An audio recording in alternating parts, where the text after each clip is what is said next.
FGCCI தேவாலயம் வழங்கும்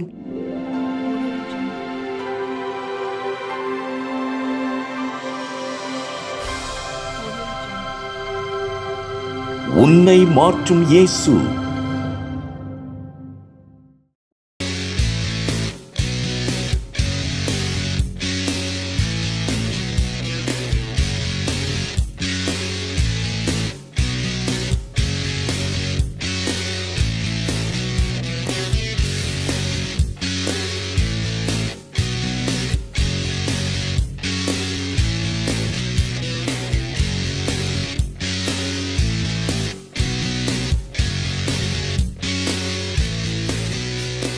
கர்த்தருடைய பிள்ளைகளே, துதியும் ஆராதனையும் எவ்வளவு முக்கியமானது என்பதை பற்றி நாம் தியானித்து கொண்டு வருகிறோம். இந்த வருஷம் துவக்கத்திலிருந்து இந்த செய்தியை தான் உங்களோடு கூட நான் பகிர்ந்து கொண்டு வருகிறேன். ஏனென்றால் துதியும் ஆராதனையும் மிக மிக முக்கியமானது. ஜெபம் என்று வந்தால் அந்த ஜெபத்தில் முதல்ல வருவது என்னென்னா துதி, ஆராதனை. இதை நம்ம நம்முடைய மனதில் நன்றாய் புரிந்து கொள்ள வேண்டும். ஆராதனை என்று வந்தாலும் அதில் முதல்ல வருவது ஆராதனை. ஆராதனை ஒழுங்கு என்று சொல்லுகிறோம் இல்லையா? சபையில் உரிய நேரத்தில் வந்து ஆண்டவரை கனப்படுத்தும்படி மனுஷனுக்காக எதையும் செய்யாமல் கர்த்தருக்கென்று முழு மனதோடு, யார் பார்க்குறாங்க நம்மளை அதெல்லாம் கிடையாது. கர்த்தர் என்னை பார்க்கிறார். நான் என்ன நேரத்துக்கு வரேன், எங்கே என்ன நேரத்துக்கு நான் போகிறேன். சில பேர் சபைக்கு வந்தால் சபைக்கு வந்த மாதிரியே தெரியாது. வெளியில் உட்காந்துருவாங்க, வந்து போவாங்க. இதெல்லாம் ஆனால் ஆராதனை என்பது அதல்ல. ஆராதனை என்பது எப்படின்னா, ஆராதனை நீங்கள் யாராக இருந்தாலும், நீங்கள் even if you are a king and queen, you must obey the king of king. ராஜாதி ராஜாவுக்கு நீங்கள் கீழ்ப்படிந்தாக வேண்டும். ஆண்டவரை எப்படி ஆராதிக்கணும்னு வேதம் சொல்லுகிறதோ அதற்கு நம்ம கீழ்ப்படியணும். ஸோ போன வாரத்தில் உங்களுக்கு சொன்னேன், தேவனை துதிப்பதும் ஆராதிப்பதும் அவருடைய சமூகத்தில் தரித்திருப்பதும் எப்படி நம்முடைய முகத்தையே மர்வமாக்குகிறது. நம்ம முகத்தையே அது மர்வமாக்கிடும். நமக்குள்ளே இருக்கக்கூடிய நம்முடைய முகத்தில் சோகங்கள் மாறும். நம்முடைய முகத்தில் இருக்கக்கூடிய எரிச்சல், நம்முடைய முகத்தில் இருக்கக்கூடிய கோபங்கள். இன்றைக்கி நிறைய பேருடைய முகம் எப்படி இருக்குதுன்னு சொன்னால் கெட்டு போயிருக்கு. அது ஏன்னா உள்ளத்தில் நிறைய இருக்கிறதுனால முகத்தில் என்ன பண்ணுது, அது ரிஃப்ளெக்ட் ஆகிறது. அப்படியே பாரத்தோடு இருப்பாங்க, கலக்கத்தோடு இருப்பாங்க, வேதனையோடு இருப்பாங்க. இதெல்லாம் முகத்தில் ரிஃப்ளெக்ஷன் ஆகும். என்ன பண்ண போகிறன்ற குழப்பத்தில் இருப்பாங்க. நீங்கள் பாருங்கள், இது நீங்களே உங்கள் முகத்தை கண்ணாடியில் பார்த்து பாருங்கள். ஆனால் அந்த குழப்பங்கள், வேதனைகள், கலக்கங்கள் எதுவாக இருந்தாலும், என்ன உள்ளத்தில் உங்களை வேதனைப்படுத்தி கொண்டிருந்தாலும், அதுக்கெல்லாம் ஒரே பதில் தேவனுடைய சமூகம். அது எதுவாக இருக்கட்டும், அது எந்த காரியமாக இருந்தாலும் உடனே நீங்கள் தேவனுடைய சமூகத்துக்கு போகும் பொழுது அங்கே ஒரு பெரிய மாற்றம் உண்டாகிறது. அன்னால் மிகுந்த வியாகுலம் அடைந்திருந்தாள், மிகுந்த துக்கம் அடைந்திருந்தாள். அவளுடைய துக்கத்துக்கான பதில் உலகத்திலே இல்லை. அவன் அந்த உண்மையை அவனுடைய அந்த அன்னாளுடைய கணவனே சொல்லிட்டான். ஆனால் அவன் நேரடியாக எங்கே போனான்னா தேவ சமூகத்துக்கு போனான். அங்கே தேவனை துதித்தாள், ஆராதித்தாள், தேவனுடைய சமூகத்தில் தன்னுடைய இருதயத்தை ஊற்றினாள். வேதம் சொல்லுகிறது, அதற்கு பிறகு அவள் துக்க முகமாய் இருக்கவில்லை. ஸோ முகம் ரொம்ப அவசியம் கர்த்தருடைய பிள்ளைகளுக்கு. Very very important. அவர் ஃபேஸ், நம்ம எப்படி ரிஃப்ளெக்ட் பண்ணுறோம், நம்முடைய முகம் எப்படி இருக்குது. கண்ணாடியில் உங்கள் முகத்தை பாருங்கள். அங்கே சோகம் இருக்கிறதா, கலக்கம் இருக்கிறதா, சோர்வு இருக்கிறதா, அல்லது கவலை இருக்கிறதா, துக்கம் இருக்கிறதா, என்ன பிரச்சனையானாலும் சரி, நம்ம முகம் எப்படி இருக்கணும்னா பிரகாசிக்கணும். நம்ம முகத்தில் தேவனுடைய பிரசன்னம் வீசணும். முகம் அவ்வளவு முக்கியமானது. யாராக இருந்தாலும் அந்த உள்ளே வந்துருச்சுன்னா தானாகவே முகம் என்ன ஆகிடும், ஒரு மாதிரி ஆகிடும். பார்த்துருக்கீங்களா? இப்போ கொண்டு நீங்கள் முகத்தை பாருங்கள். நான் அடிக்கடி சொல்கிறேன்ல, 1000 மொழி பேசும் முகங்கள். என்ன உண்மை. பெரிய லோடு உள்ளத்தில் இருந்தது மோசேக்கு. நேராக தேவ சமூகத்துக்கு போயிட்டான். இறங்கி வரும்போது முகம் பிரகாசித்தது. இது உண்மை. நீங்கள் இதை ப்ராக்டிஸ் பண்ணுங்கள். நம்ம ஏதோ கட்டுக்கதையெல்லாம் சொல்கிறதில்ல, நடக்கிறத தான் சொல்கிறோம். ஒரு வருஷத்தில் நீங்கள் ரொம்ப ஓடுறீங்க, வேலை செய்கிறீங்க, என்னென்னமோ உலக பிரகாரமாக செய்கிறீங்க. ஆனால் ஒவ்வொரு வாரமும் ஆலயத்துக்கு வரும்பொழுது நான் தேவனை ஆராதிக்க வேண்டும் என்கிற உணர்வோடு வாஞ்சியோடு அந்த நேரத்தோடு வந்து அவரை நீங்கள் ஆராதித்து பாருங்கள். அதுதான் வந்து ரீசார்ஜ், நம்முடைய ஆவிக்குரிய வாழ்க்கையை ரீசார்ஜ் பண்ணுற டைம். அது தவிர்த்து மற்ற ஆராதனை ஒழுங்குகள், வேதாம் வகுப்பு, இதெல்லாம் என்ன ஆகுன்னா உங்களை வந்து அது வந்து உங்களை வந்து ஒரு ஃப்ரெஷ்ஷாக மாற்றும். உங்களை தேவனுக்குள்ள ஒரு புது பலன் அடைய செய்யும். பல வெற்றிகளை நீங்கள் காண்பீர்கள். அநேக காரியங்களில் நீங்கள் வந்து ரொம்ப மனரம்யத்தோடு நிற்பீங்க. எப்பக்கம் நெருக்கப்பட்டும் ஒடுங்கியே போக மாட்டீங்க. கீழே தள்ளப்பட்டு மனமுடிவாக மாட்டீங்க. எந்த நிலை என்ன சூழ்நிலைனாலும் அப்படி நிற்பீங்க பாருங்கள். ரொம்ப இம்பார்ட்டண்ட். ஸோ எந்த பிரச்சனை ஆனாலும் என்ன போராட்டம் ஆனாலும் உள்ளே தூக்கி வச்சுக்காதீங்க. அதை தெய்வ சமூகத்தில் போய் இறக்கிடுங்க. அவர் உங்களை விசாரிக்கிறபடியால் அவர்களெல்லாம் அவர் மேல் வைத்து விடுங்கள் என்று வேதம் சொல்லுங்கள். வருத்தப்பட்டு பாரம் சுமக்கிறவர்களே நீங்கள் எல்லாரும் என்னிடத்தில் வாருங்கள். அப்போ எப்படி வரணும்? அவர் வாசல்களில் துதியோடும் அவருடைய பிரகாரங்களில் புகழ்ச்சியோடும் நல்லா கர்த்தரை ஆராதிக்கணும், அவரை வொர்ஷிப் பண்ணணும், அவரை மகிமைப்படுத்தணும். தேவனுடைய பிள்ளைகளுக்கு எது மிக முக்கியம் சொல்லுங்கள்? முகம். அல்லேலூயா. Must smile. தெய்வ சமூகத்தில் மகிழ்ச்சியோடு இருப்பது ஒரு ஆராதனை. தெரியுமா உங்களுக்கு? இங்கே வந்து அப்படியே மூஞ்சி வெறுப்பாக வச்சுக்கணும், துக்கமாக வச்சுக்கணும், இறுக்கி வச்சுக்கணும், மகிழ்ச்சியோடு கர்த்தருக்கு ஆராதனை செய்யுங்கள். ஹல்லேலூயா. பல பிரச்சனைகள் இருக்கிறது, பல வேதனைகள் இருக்கிறது. ஆனாலும் கூட என்னுடைய தேவனுடைய சமூகத்தில் எனக்கு விடுதலை கிடைக்கும். நம்பிக்கையோடு நான் வந்திருக்கிறேன். ஹல்லேலூயா. ஸ்மைல். நீங்கள்லாம் கேமரா முன்னாடி தான் ஸ்மைல் பண்ணீங்க, செல்ஃபி எடுக்கும்போது ஸ்மைல் பண்ணுவீங்க. இப்போல்லாம் ஸ்மைல்லாம் பண்ணுறதில்ல. இன்னும் இப்படி வச்சுக்கிறாங்க, என்னென்னமோ பண்ணுறாங்க. எப்பொழுதும் கர்த்தருடைய பிள்ளைகளுடைய முகம் எப்படி இருக்கணும்? பிரகாசமாக இருக்கும். ஹல்லேலூயா. என்ன பிரகாசம் அது? மேக்கப் பிரகாசம் இல்லை. மேக்கப் போட்டுங்க, தப்பு இல்லை. பட் அந்த பிரகாசம் நான் சொல்லலை. சில பேர் மேக்கப் போடுவாங்க, எல்லாம் போடுவாங்க, ஆனால் முகத்தில் அப்படியே இந்த கலக்கம் இருக்கும், துக்கம் இருக்கும், அப்படியே இருக்கும். ஆனால் கர்த்தருடைய பிள்ளைங்களுடைய முகம் மிக முக்கியமானது. மத்தேயு 17ஆம் அதிகாரத்தை வாசித்து பாருங்கள். இயேசு தன்னுடைய சீசர்களோடு தனித்திருக்கும்படி மலையின் மேலே ஏறினார். மத்தேயு சொல்கிறாரு. ஆனால் தனித்திருக்கும்படி ஏறினார்னா என்ன பண்ணியிருப்பாங்க அப்படின்னா, ஆனால் அங்கே போன நோக்கம் என்னென்னா ஜெபிக்கும்படி என்ன பண்ணார்? போனார். அப்போ பாருங்கள், ஒரு இன்ஸ்டன்ட் நம்ம ஒரே ஒரு காரியத்தை வாசித்து பிறகு நம்ம கடந்து போவோம். லூக்கா எழுதின சுவிசேஷம் 9ஆம் அதிகாரம் 28ஆம் வசனத்திலிருந்து இந்த வார்த்தைகளை அவர் சொல்லி ஏறக்குறைய 8 நாள் ஆன பின்பு அவர் பேதுருவையும் யோவானையும் யாக்கோபையும் கூட்டிக் கொண்டு ஜெபம் பண்ணுகிறதற்கு ஒரு மலையின் மேல் ஏறினார். இதே சம்பவத்தை மத்தேயு சொல்லும் பொழுது 17ஆம் அதிகாரத்தில் தனித்திருக்கும்படி போனார்னு சொல்லிடுறார். ஆனால் என்ன நடந்ததுன்றது அதை விளக்கமாக பிறகு சொல்கிறார். ஆனால் டாக்டர் லூக்கா, மருத்துவராகிய லூக்கா சொல்கிறாரு, பேதுருவையும் யோவானையும் யாக்கோப்பையும் கூட்டிக் கொண்டு ஜெபம் பண்ணும்படி மலை மேலே போனார். நான் சொல்கிறேன், கர்த்தருடைய பிள்ளைகளை, இப்படி உங்கள் வாழ்க்கையில், உங்கள் வீட்டில், உங்கள் குடும்பத்தில் இதை ப்ராக்டிஸ் பண்ணுங்க. உங்கள் வீட்டில் நீங்கள், உங்கள் மனைவி, உங்கள் பிள்ளைகள் ஜெபம் பண்ணுங்க. வேலை ஸ்தலத்தில் சிக்கல்கள் வரும்பொழுது அங்கே இருக்கக்கூடிய கர்த்தருடைய பிள்ளைகளை கூப்பிட்டு நீங்கள் அங்கே ஒரு ஐக்கியத்தை ஆரம்பித்து அங்கே என்ன பண்ணுங்கள்? ஜெபியுங்கள். ரொம்ப இது பவர்ஃபுல்லான ஒன்று. உங்களுடைய உள்ளம் துக்கத்தால் நிரம்பும் பொழுது அல்லது பாரத்தால் நிரம்பும் போது, சோர்வுகள் வரும் பொழுது, பிரச்சனைகள் வரும் பொழுது நல்லா புரிந்து கொள்ளுங்கள், ஜெபிக்கணும். ஜெபத்தில் என்ன இருக்குது? முதல்ல ஆராதனை, பிறகு துதி. இந்த துதியும் ஆராதனையும் ரொம்ப ரொம்ப முக்கியம். ஆண்டவரை புகழ்ந்து பாடுவது, ஆண்டவரை ஆராதிப்பது, ஆண்டவரை உயர்த்துவது. ஸோ இயேசு ஜெபித்த உடனே என்ன நடந்தது பாருங்கள். அவர் ஜெபம் பண்ணுகையில் அவருடைய முக ரூபம் மாறிற்று.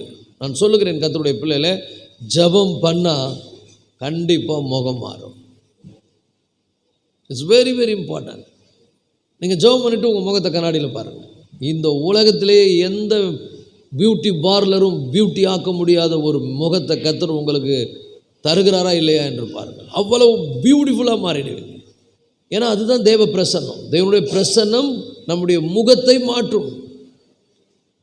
இதுக்காக நீங்கள் வந்து பிளாஸ்டிக் சர்ஜரி பண்ண தேவையில்லை, ப்ளீச் பண்ண தேவையில்லை, இன்னும் என்னென்னமோ பண்ணுறாங்க இந்த காலத்தில். ஆனாலும் கூட முகம் எப்படி இருக்குன்னு சொன்னால் இறுகி போய் வேதனை நிறைந்ததாக, முகத்தில் அந்த சோகம், அந்த வேதனை அப்படியே தெரியும். ஆனால் அதே நீங்கள் ஜெபம் பண்ணி பாருங்கள் ஆண்டவர் சமூகத்தில். ஹல்லேலூயா. ஸ்பெஷலி தனித்திருக்கும்படி தேவனும் நீங்களும் அல்லது நீங்களும் உங்களை சார்ந்தவர்களும் தனித்திருக்கும்படி நீங்கள் ஜெபிக்கும் பொழுது, ஜெபம் எப்பொழுதும் கர்த்தரிடத்தில் போய் குறைய கேட்கறதில்ல, அவர் எப்படிப்பட்டவர் என்பதை நினச்சி பார்க்கிறது. கேட்கிறதற்கு பதிலாக என்ன பண்ணுங்க, ஆராதியுங்கள், துதியுங்கள். ஸோ கேட்குறதுக்கு முன்னால் வர வேண்டியது என்ன? துதியும் ஆராதனையும். நல்ல ஆண்டவரை வொர்ஷிப் பண்ணுங்க. நீர் எவ்வளவு நல்லவர் ஆண்டவரே, உம்மாலே செய்யக்கூட அதிசயமான காரியம் ஒன்றும் இல்லை. நீர் மகிமையின் தேவன், நீர் அடைக்கலமானவர், கோட்டையானவர், துருகமானவர், தஞ்சமானவர். மரண கட்டுகள் என்னை சூழ்ந்திருக்கிறது, துர்ச்சன பிரவாகம் என்னை பயம்படுத்துகிறது. எனக்கு உண்டான நெருக்கத்தில் நான் கர்த்தரை நோக்கி கூப்பிட்டேன். ஹல்லேலூயா. தேவைகள் அதிகரிக்கும் பொழுது எத்தனை பேருக்கு தேவைகள் இருக்குது? என்னெல்லாம் தேவைகள் இருக்கிறது? அந்த தேவை எதற்குரியது? இதையெல்லாம் ஆண்டவரால் மட்டும்தான் என்ன பண்ண முடியும்? நிறைவேற்ற முடியும். உங்கள் எதிர்காலத்தை கர்த்தர் ஆசீர்வதிக்க முடியும். உங்கள் வியாதியை அவரால் குணமாக்க முடியும். உங்கள் வேதனைகளை அவரால் மாற்ற முடியும். உங்களுடைய கவலைகளை அவர் தீர்க்க முடியும். உங்கள் கண்ணீரை அவர் துடைக்க முடியும். கர்த்தருடைய பிள்ளைகளே, நல்லா அவரை என்ன பண்ணுங்க, திருப்தியாய் ஆராதியுங்கள், மகிமைப்படுத்துங்கள், அவரை உயர்த்துங்கள், அவரை மேன்மைப்படுத்துங்கள். அப்படி நீங்கள் உயர்த்தி அவரை மேன்மைப்படுத்தி அவரை துதித்த பிற்பாடு கடைசியாக சொல்லுங்க உங்கள் பிரச்சனையை.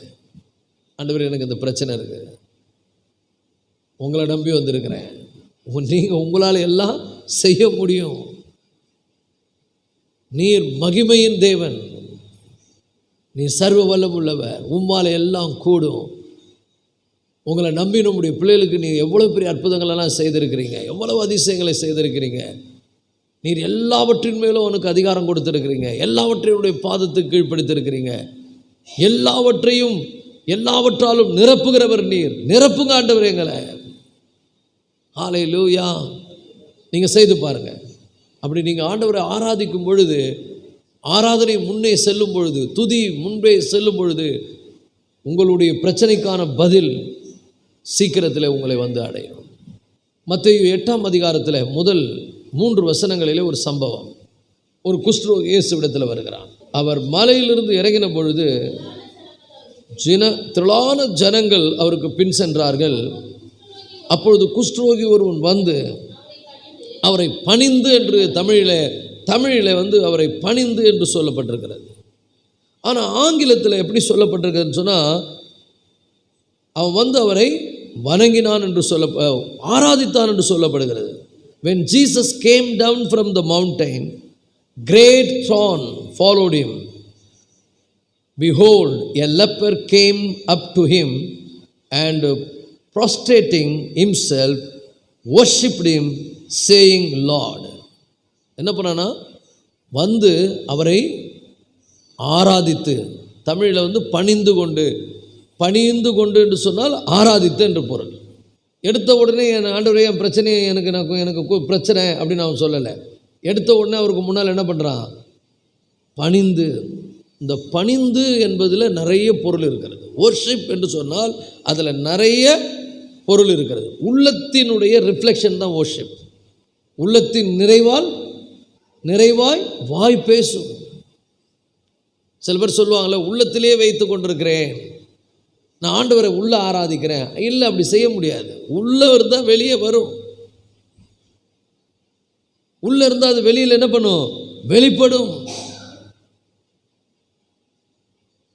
34ஆம் சங்கீதத்தில் நம்ம ஏற்கனவே வாசித்த ஞாபகங்கள் அவங்களுக்கு, உதடுகளின் கனிகளாகிய ஸ்தோத்திர பலி என்று அதற்கு பெயர். கர்த்தரையின் அவருடைய துதி எப்பொழுதும் வாயில் இருக்கும்னு தான் சொல்லப்பட்டிருக்கிறது. இங்கே இருந்தால் வாயில் இருக்கும், இங்கே இருந்தால் அது வெளியில் வரும். சில பேர் நான் உள்ளுக்குள்ளேயே ஆண்டவரை தொழுது கொள்கிறேன், உள்ளுக்குள்ளேயே ஆராதிக்கிறேன், மனசுக்குள்ளேயே ஆண்டவரை தொழுது கொள்கிறேன். மனசு உள்ளே இருந்தால் வெளியே வரும். ஸோ இந்த குஷ்டரோகியை பற்றி நம்ம பார்க்கும்போது, இயேசு கிறிஸ்து வந்து மலைப்பிரசங்கம் பண்ணுறார். மலைப்பிரசங்கம் பண்ணி முடிச்சுட்டு அவர் கீழே இறங்கி வரார். இந்த குஷ்டரோகி எங்கிருந்து வந்தான், இவன் ஒரு வேளை ஆண்டவருடைய செய்தியை கேட்டானா கேட்கலையா நமக்கு தெரியாது, எங்கே இருந்தான்னு தெரியாது. ஆனால் அவர் அந்த மலை பிரசங்கத்தை முடித்துவிட்டு அவர் வரும்பொழுது அவன் அவருக்கு எதிர்கொண்டு வருகிறான். ரொம்ப டஃப். ஏன்னா இயேசுவின் காலத்தில் இந்த நோய் ஒரு மிக கொடிய நோய். இந்த நோய் உள்ளவர்கள் பொது இடத்துக்கு என்ன பண்ணக்கூடாது, வரவே கூடாது. ஆனால் இவன் எல்லாத்தையும் மீறி தான் வருகிறான். இன்றைக்கி தேவனுடைய பிள்ளைகளே, நம்ம ஆண்டவரை ஆராதிக்க வரும்பொழுது, ஆண்டவரை துதிக்கணும்னு நினைக்கும் பொழுது, அல்லது ஜெபிக்கணும்னு நீங்கள் பிளான் பண்ணும்போது பல இடையூறுகள் தடைகள் வரத்தான் செய்யும். ஆனால் அதெல்லாம் பார்க்கக்கூடாது. எனக்கு பதில் தேவை. உங்கள் பிரச்சனைக்கு இந்த காலை வேளையில் பதில் தேவையா அப்படின்னா உங்கள் மனம் விட்டு கர்த்தரை என்ன பண்ணுங்கள், நல்லா ஆராதனை செய்யுங்கள், அவரை பணிந்து கொள்ளுங்கள், அவரை தொழுது கொள்ளுங்கள். ஹல்லேலூயா. அவரை போற்றுங்கள், அவரை புகழுங்கள். இந்த குஷ்டரோகி அவனுக்குள்ளே ஒரு ப்ரோக்ராம் போயிட்டே இருக்குது மனசுக்குள்ளே. நான் இவர்கிட்ட போனால் நிச்சயமாக என் பிரச்சனைக்கு பதில் கிடைக்கும். ஆனால் நான் அவர்கிட்ட போய் நான் எடுத்த உடனே நான் எனக்கு பிரச்சனை அப்படின்னு சொல்ல மாட்டேன். அவருக்கு முன்னால் என்ன பண்ணுவேன், அர்ப்பணிப்பேன். பணிந்து என்று சொன்னால் தாழ விழுந்துன்னு அர்த்தம். அது ரொம்ப முக்கியம். நம்ம சில நேரங்களில் ஜெபிக்கிற நேரத்துலையும் ஆராதிக்கிற நேரத்தில் என்ன பண்ணுறோம், செயல் ரொம்ப குறைவாக இருக்கும். கை தட்டும்போது கை தட்டணும், கையை உயர்த்தி தேவனை ஆராதிக்கும் பொழுது கையை உயர்த்தி ஆராதிக்கணும். அந்த செயல் ரொம்ப ரொம்ப அவசியம். அந்த பாவம், பாட்டு பாடும்போது சொன்னால ராகம் தாளம் பாவம்னுவாங்க இல்லையா, அந்த செயல். ஒரு வார்த்தையை நம்ம சொல்லும் பொழுது அந்த வார்த்தைக்கான செயல்கள் நம்மிடத்தில் என்ன பண்ணணும், வெளிப்படணும். ஆண்டவரை நம்ம துதிக்கும் பொழுது முழங்கால் படியிட்டு அவரை ஆராதிப்பது, முழங்கால் படியிடுவது, கைகளை உயர்த்துவது, கைகளை தட்டுவது, கண்களை மூடுவது, அவருக்கு முன்பாக பணிந்து கொள்வது, இதெல்லாம் என்னென்னா உள்ளே நடக்கிற அந்த உணர்வினுடைய வெளிப்புறமான வெளிப்பாடு. உள்ளே ஒரு செயல் என்ன பண்ணுது, உள்ளே உருவாகிறது. ரட்சிப்பை பற்றி கேட்கும் பொழுது உள்ளே ரட்சிப்பு நடக்குது, ஆனால் அதை வெளியே காண்பிக்கிறதுக்கு தான் பேப்டிசம், ஞானஸ்தானம் எடுக்கணும். இல்லை நான் ரட்சிக்கப்பட்ட உள்ளுக்குள்ளேயே ஞானஸ்தானம் வெளிப்புறமாக செய்ய மாட்டேன்னு சொல்லுவது தவறு. அப்போ ஆண்டவர் அதை வெளிப்புறமாக செய்ய சொல்கிறார். அதே போல் தசமபாகம் கொடுப்பது என்பது நமக்கு அது ஒரு செயல். அது உள்ளே ஏற்பட்டால் தான் வெளியில் அதை செய்ய முடியும். இல்லைன்னா நம்மளால் என்ன பண்ண முடியாது, செய்ய முடியாது. எந்த ஒரு காரியம், ஆராதனை கூட எப்படின்னா உள்ளேயே நான் ஆராதிக்கிறேன்னா அது ஆராதனை இல்லை, வெளிப்புறமான செயல் மிக மிக அவசியம். அப்போ அந்த வெளிப்புறமான செயல் எதுக்கு, ஆண்டவருக்கு தெரியாதா என் உள்ளம்? கண்டிப்பாக ஆண்டவருக்கு தெரியும் உன் உள்ளம். ஆனால் பிசாசுக்கு தெரியாது உன் உள்ளம். அவனுக்கு முன்னால் நான் சொல்லணும், அவன் பார்ப்பான்ல, நான் பணிந்து கொள்ளுகிறேன். நம்ம என்ன பண்ணுறோம் அப்படின்றது செயல்களை மூலம் அவன் என்ன பண்ணுறான், நம்ம அறிந்து சாத்தானுக்கு தெரியும். ஸோ இந்த குஷ்டரோகி எங்கே கேள்விப்பட்டான்னு தெரியாது, எப்படி கேள்விப்பட்டான்னு தெரியாது, பதில் எங்கே இருக்குதுன்னு கண்டுபிடிச்சிட்டான். இயேசு கிறிஸ்து தான் பதில். இன்றைக்கி சொல்லுகிறேன் கர்த்தருடைய பிள்ளைகளே, இந்த காலத்தில் கூட இந்த குஷ்டரோகம் என்கிற வியாதி கொஞ்சம் கடினமான வியாதி. ஆனால் இன்றைக்கி மருந்து இருக்குது, இன்றைக்கி அதை தீர்த்து கொள்ள வாய்ப்பு இருக்குது. ஆனால் அந்த காலத்தில் மருந்தே கிடையாது, பதில் எங்கேயும் கிடையாது. ஆனால் இவன் எங்கேயோ யாரோ இவனுக்கு சொல்லிட்டாங்க, இந்த மாதிரி ஒருவர் இருக்கிறாரு, இயேசு கிறிஸ்து, அவர் தேவகுமாரன், அவர் இடத்துல போனால் கண்டிப்பாக உனக்கு என்ன உண்டு, விடுதலை உண்டு. அதை கேள்விப்பட்ட உடனே என்ன பண்ணிட்டான்னா எதையும் அவன் யோசிக்கலை. அவன் உள்ளத்தில் கேள்விப்பட்ட அப்படியே உட்காந்துடல. நம்ம கூட சில விஷயங்கள்லாம் பாருங்கள், மனசுக்குள்ளே இருக்கும், ஆனால் செயலில் இருக்காது. உள்ளே இருக்கும், வெளியில் வராது. செய்யணும்னு உட்காந்து நிற்போம், செய்யவே மாட்டோம், அது வெற்றியே பெற முடியாது. செய்யணும்னு உட்காந்துருந்தால் செய்யவும் முடியாது, வெற்றி பெற முடியாது. செய்யணும்னு ஒரு எண்ணம் வந்துட்டா அதை செய்வதற்கு என்ன பண்ணணும், பிரயாசப்படணும். அதில் என்ன தான் கஷ்டம் வந்தாலும் செய்யணும். தொழில்கள், வியாபாரங்கள், வாழ்க்கையில் முன்னுக்கு வரணும்னு நினைக்கிற இந்த காரியங்கள்லாம் கூட பார்த்திங்கன்னா, ஊழியம் கூட பார்த்திங்கன்னா, நான் ஜெபம் பண்ண நினச்சிதான் ஜெபிக்க முடியாது. ஜெபிக்கணும், செய்யணும்னு ஆரம்பித்தா செய்யணும், புறப்பட்டு போய் காரியங்களை நடத்தணும், விசுவாசத்தோடு எல்லாத்தையும் ஆயத்தப்படுத்தி வைக்கணும், விசுவாசத்தோட ஆயத்தமாக இருக்கணும். நாம் ஆயத்தமாக இருந்தால் கண்டிப்பாக அது வாய்க்கும். அதுதான் ஒர்ஷிப்பில் கூட இவன் உள்ளுக்குள்ளேயே நினச்சிக்கின்னு நான் ஆண்டர்கிட்ட போனோம், போய் என்ன பண்ணணும், அவர்கிட்ட போய் எப்படியாவது என் குஷ்டரோகத்தை நீதுக்குங்க அப்படின்னு சொல்லணும்னு நினச்சிக்கின்னு உட்காந்தான. இல்லை, அவனுக்குள்ள ஒரு பெரிய உந்தும் சக்தி வேலை செய்தது. ஒரு புஷ் போ அப்படின்னு யாரோ அவனுக்கு கட்டளையிடுறாங்க. இன்னைக்கு கூட உங்களுக்கு ஏதாவது பிரச்சனை இருக்குதா, போராட்டங்கள் இருக்கிறதா, ஏதாவது ஒரு காரியங்களுக்கு உங்களுக்கு பதில் தேவையா? அப்படியே உட்காந்துருந்தா நடக்காது. ஒரு அழுத்தம் வரணும் உங்களுக்குள்ள. அது என்ன பண்ணுன்னா, பதில் எங்கே போ, அங்கே உங்களை என்ன பண்ணும், புஷ் பண்ணும், புஷ்ஷிங் யூ. ஆனால் சொல்கிறேன் பாருங்க, எல்லா காரியங்களிலும் வெற்றி பெறணும்னா கர்த்தருடைய கிருபை நமக்கு அவசியம். கிருபையை பெற்றுக்கொள்ள தான் முதல்ல காலையில் எழுந்த உடனே நம்முடைய மனசில் ஒரு அழுத்தம் வரணும். என்ன அழுத்தம்னா, இந்த நாள் ஆசீர்வாதமாக இருக்கணும்னா அவர் ஆசீர்வதித்தா மட்டும்தான் ஆசீர்வாதமாக இருக்க முடியும். ஒரு அல்லேலூயா சொல்லுவோமா? அவருடைய ஆசீர்வாதம் இல்லாமல் என் முயற்சி எவ்வளவு இருந்தாலும் ஒரு நாள் நான் என்ன பண்ண முடியாது, ஆசீர்வதிக்கப்பட முடியாது. கர்த்தர் வீட்டை கட்டாராகில் அதை கட்டுகிறவர்களுடைய பிரயாசம் விருதா. கர்த்தர் நகரத்தை காவாராகில் காவலர்கள் விழித்திருக்கிறது விருதா. அதோட முடிச்சில்ல சங்கீதக்காரன், நீங்கள் அதிகாலை எழுந்து நேரப்பட வேலையில் தரித்திருந்து வருத்தத்தின் அப்பத்தை புசிக்கிறதும் விருதா. காலையில் எழுந்து வேலை செய்கிறீங்க, கடுமையாக போய் நல்லா என்ன பண்ணுறீங்க, சாப்பிட்றீங்க. ஆனால் நைட்டில் தூங்கும்போது கலக்கமும் சோகமும் தான் இருக்கும். ஏன்னா நீங்கள் எங்கே போகணுமோ அங்கே போல. அதே நீங்கள் காலையில் எழுந்து தாவீது சொல்வது போல, அதிகாலையில் உம்மை தேடுவேன், அதிகாலையில் நேரப்பட ஆயத்தமாகும்படி சமூகத்துக்கு வருவேன். ஆண்டவரே, அதிகாலையில் உம்மை தேடுகிறவன் கண்டடைவான் என்று நீர் வாக்கு கொடுத்திருக்கிறீர் என்று முதல்ல எதையும் செய்கிறதுக்கு முன்னால் நேரப்பட வேலையில் தரித்திருக்கிறோம். ஆனால் நேரப்பட தேவனுடைய சமூகத்தில் தரித்திருக்கிற அனுபவம் நமக்கு இல்லை.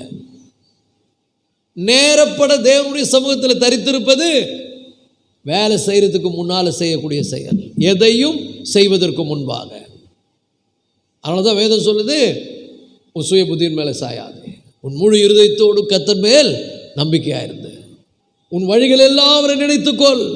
அப்படின்னு என்ன அர்த்தம்? அவரை நினைத்துக்கொள். ஹல்லேலூயா. உம்மால தான் காரியம் வாய்க்கும், உம்மால தான் இந்த மதிலை தாண்ட முடியும், உம்மால தான் இந்த பிரச்சனையை தீர்க்க முடியும். நீங்கள் எனக்கு ஞானத்தை கொடுங்க, நீங்கள் எனக்கு பலனை கொடுங்க, நீங்கள் எனக்கு கிருபையை கொடுங்கப்பா, நீங்கள் என் கூட வாங்க, நீங்கள் இருந்தால் வெற்றி. ஒவ்வொரு நாளும் உண்மையான தேவனுடைய பிள்ளைகள் அதிகாலையில் அவரை தேடுவார்கள். அதிகாலையில் அவரை தேடுகிறவர்கள் அவங்க கையிட்டு செய்கிற வேலையெல்லாம் அவரை பார்ப்பாங்க, அவர் செயல்படுகிறத பார்ப்பாங்க. will work for you.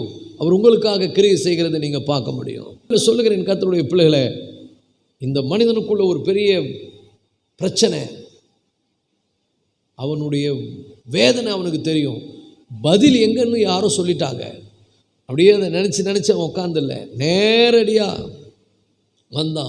வந்த உடனே பாருங்கள், அவருக்கு முன்னால் தன்னை தாழ்த்தி. நான் சொல்கிறேன் கர்த்தருடைய பிள்ளைகளை, உங்கள் பிரச்சனை எவ்வளோ பெருசாக இருக்கட்டும், யாரும் தீர்த்து வைக்க முடியாததாக இருக்கட்டும், உங்கள் பிரச்சனைக்கு பதிலே இல்லைன்னு கூட நீங்கள் நினைக்கட்டும், நான் எவ்வளோ நாள் நான் நினச்சிப்பா எனக்கு கஷ்டம் இருக்குது, இதை தீருமா அப்படின்னு நீங்கள் நினச்சிக்கின்னு உட்காருங்க, தீராது. ஆனால் தினந்தோறும் கர்த்தருடைய சமூகத்தில் காத்திருந்து ஜெபிக்கிற அனுபவத்தை பெற்றுக்கொள்ளுங்கள், புது பலன் அடைவீர்கள். they shall renew their strength. அவர்கள் தங்களுடைய பலனை புதுப்பித்துக் கொள்வார்கள். கர்த்தருக்கு காத்திருக்கிறவர்களோ அர்த்தம், காத்திருப்பது என்பது அவரை துதித்தவரை ஆராதித்தவரை மகிமைப்படுத்தி, ஓ நீர் எவ்வளவு நல்லவராக இருக்கிறீர் ஆண்டவரே, நீர் மகிமையுள்ள தேவன், நீர் மாறாதவர், சகலமும் உம்மாலே செய்யக்கூடும். நல்லா கர்த்தரை துதிங்க. எவ்வளோ பிரச்சனை இருக்குதோ அந்த அளவுக்கு அதிகமாக கர்த்தரை துதிங்க, அவரை ஆராதிங்க, பாட்டு பாடுங்க, அவரை உயர்த்தி பாடுங்கள். ஹல்லேலூயா. இந்த குஷ்ரோகி நேரடியாக வந்தான், அவனுக்கு பெரிய பிரச்சனை, யாராலும் அவனுக்கு தீர்க்க முடியாது. பதில் இவர் தான் தெரிஞ்சுக்கினா, வந்த உடனே தன்னை சரண்டர் ஆகிறான், எதையும் பார்க்கல. அவருக்கு முன்னால் விழுந்து பணிந்து என்ன பண்ணுறான், அவரை ஆராதிக்கிறான். ஆண்டவரே, சில பேர்லாம் இருக்கிறாங்க பாருங்கள், அவங்களுடைய கஷ்டம், அவங்களுடைய நெருக்கம், அவங்களுடைய அந்த வேதனை அவங்கள என்ன பண்ணனா ரொம்ப தாழ்த்திடும். அவங்க அப்படியே பணிந்துருவாங்க, பணிஞ்சு போவாங்க, எல்லாத்துக்கும் பணிஞ்சு போவாங்க. நான் சொல்கிறேன் கர்த்தருடைய பிள்ளைகளே, இந்த உலகத்தில் மனுஷனுக்கு முன்னால் பணிந்து போகிறதில்ல, நீங்கள் தேவனுக்கு முன்னால் பணிந்து போனால் எல்லா மனுஷனுக்கு முன்னால் அவர் தலையை உயர்த்த பண்ணுவார், நிமிர பண்ணுகிற தேவன். நீங்கள் முடிவு பண்ணுங்க, யாருக்கு முன்னால் பணியணும்? மனுஷன் முன்னால் பணியணுமா, மனிதன் முன்னால் கர்த்தர் உங்களை உயர்த்தி வைக்க வேண்டுமா? ஹல்லேலூயா. அவருக்கு முன்னால் உங்களை தாழ்த்தி, ஏன்னா அவர் உயர்ந்தவர், அவரால் எல்லாம் முடியும். அவரால் செய்யக்கூடாத அதிசயமான காரியம் ஒன்றுமில்லை. எரேமியாவே சொல்றாரு. எரேமியா மூலம் தேவன் சொல்லுகிறார், நான் மாம்சமான யாவருக்கும் தேவனாகிய கர்த்தர், என்னாலே செய்யக்கூடாத அதிசயமான காரியம் ஒன்று உண்டோ? இந்த காலவேளை சொல்லுகிறேன், உங்களுக்கு அவர் செய்ய முடியாத அதிசயமான காரியம் ஒன்றுமே கிடையாது. அவரால் முடியாதுன்னு எதுவும் கிடையாது. அவருக்கு எல்லாம் கூடும். ஹல்லேலூயா. அவரை நன்றாய் தொழுது கொள்ளுங்கள், அவரை ஆராதியுங்கள். முதல்ல எதையும் செய்கிறதுக்கு முன்னால் கர்த்தரை துதியுங்கள். கொஞ்ச நேரம் அதுக்கு நம்ம துதிச்சுக்கினே வேலையே செய்யாமல் துதிச்சுக்கினே இருக்குன்னு சொல்லலை. நல்லா புரிஞ்சுங்க, கிருபையை பெற்றுக்கொண்டு போங்க, பலனை பெற்றுக்கொண்டு போங்க. Renew your spiritual strength before you are asking material things. இந்த உலகத்தில் இருக்கக்கூடிய பொருட்களை கேட்கறதுக்கு முன்னால் கிருபையை கேளுங்க. கிருபை ரொம்ப முக்கியம். ஹல்லேலூயா. அவருடைய கிருபை இல்லாமல் நம்மளால் ஒன்றும் பண்ண முடியாது. கிருபையை பெற்றுக்கொள்ளுங்கள். கிருபை பெறாமல் நீ எதை பெற்றாலும் அது உன் கையில் நிற்காது, உன் வாழ்க்கைக்கு அது ஆசீர்வாதமாக இருக்காது.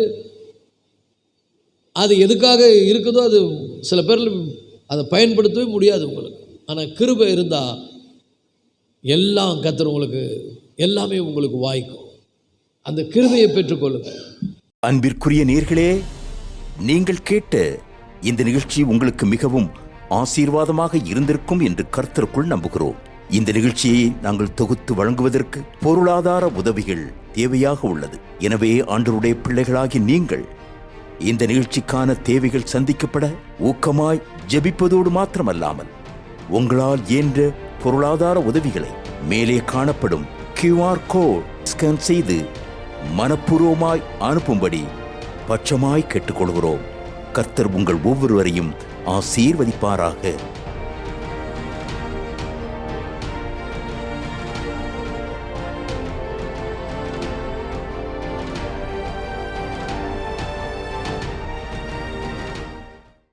ஒவ்வொரு வாரமும் நடைபெறும் ஞாயிறு ஆராதனையில் முதல் ஆராதனை அதிகாலை 6 மணிக்கும், 2ஆம் ஆராதனை காலை 9 மணிக்கும், மாலை ஆராதனை மாலை 6 மணிக்கும், மேலும் செவ்வாய்க்கிழமை தோறும் வேதாகம வகுப்பு மாலை 7 மணிக்கும், திருவிருந்து ஆராதனை மாதத்தின் முதல் ஞாயிற்றுக்கிழமை காலை 7 மணிக்கும், ஒவ்வொரு மாதமும் முதல் தேதியன்று விடியல் ஆராதனை காலை 5 மணி முதல் 7 மணி வரையிலும் நடைபெறுகிறது. இவ்வாராதனைகளில் நீங்கள் பங்கு பெற்று ஆண்டவரின் ஆசீர்வாதங்களை பெற்றுக் கொள்ளுங்கள். உங்களோடு நீங்கள் தொடர்பு கொள்ள வேண்டிய முகவரி: பாஸ்டர் ஜாய் சாமுவேல், பூரண சுவிசேஷ கிறிஸ்துவின் சபை, எண் 54/60, பஜனை கோயில், சைதாப்பேட்டை ரோட், வடபழனி.